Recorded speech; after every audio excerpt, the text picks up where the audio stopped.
Hello good morning सबैजनालाई है। र आजको दिन चाहिँ हेर्नुहोस् त आमामामा कति दामी है।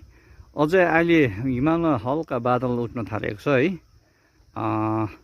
बिहान भने त झन् आमा हेर्नुहोस् त एउटा बादल पनि थिएन हो। हेरिहाल्नुहोस्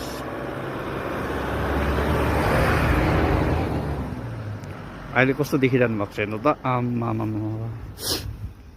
ल यस्तै छ है गाउँ चाहिँ मेरो है। कमान हेरिहाल्नुहोस् हो। कञ्चनजङ्घा फुल रेन्ज देख्न सक्नुहुन्छ है। यो पारी भित्ता वेस्ट सिक्किम हामीलाई चाहिँ अलिकति एउटा खोलाले मात्रै छुट्याएको छ है।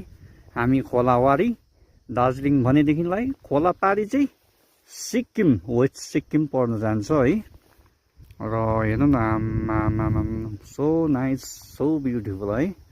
कमानबारी हेरिहाल्नुहोस् है। र यो बाटोमा चाहिँ सुटिङहरू पनि भएको है मुभीको है। र सानोतिनो कन्टेन्ट क्रिएटरहरूलाई चाहिँ हामी यहाँनिर स्वागत गर्छौँ। तपाईँहरू आएर यहाँनिर तपाईँहरूको पनि कन्टेन्ट हल्का फुल्का बनाउनु सक्नुहुन्छ। यहाँ हेरिहाल्नुहोस्।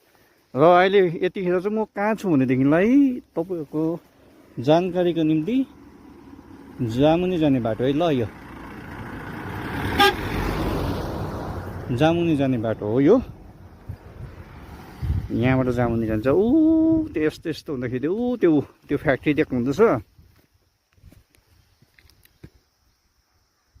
यो चाहिँ भागटापुरको फ्याक्ट्री भन्छ है। त्यहाँबाट चक्क गरेर लगो भने यहाँदेखिको 7 किलोमिटर तल चाहिँ जामुने पर्छ। त्यो परको गोक यतापट्टि चाहिँ बिजनबारी, यता खोल्सापट्टि पर्छ बिजनबारी। र हेरिहाल्नुहोस् यहाँ नि एरोक्स र हिमालसँगको हेर्नुहोस् है।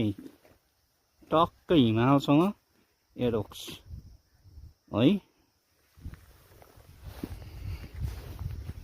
र यस्तै छ। मौसम बल्ल बल्ल खोलियो दामी छ है। सो लौ त गाइस यस्तै छ है। हुनु चाहिँ मैले अहिले पुरा भ्लग चाहिँ अहिले बनाएको छुइनँ। कारण अलिकति मेरो फोन बिग्रेर चाहिँ अलिकति है त्यस्तै छ। अब क्या मेरो त्यो अलिकति फोनको प्रब्लमले गर्दाखेरि चाहिँ बनाउनु छोडेको छैन। प्रब्लम चाहिँ के हो भने यो फोन चाहिँ हिट हुँदैछ हो।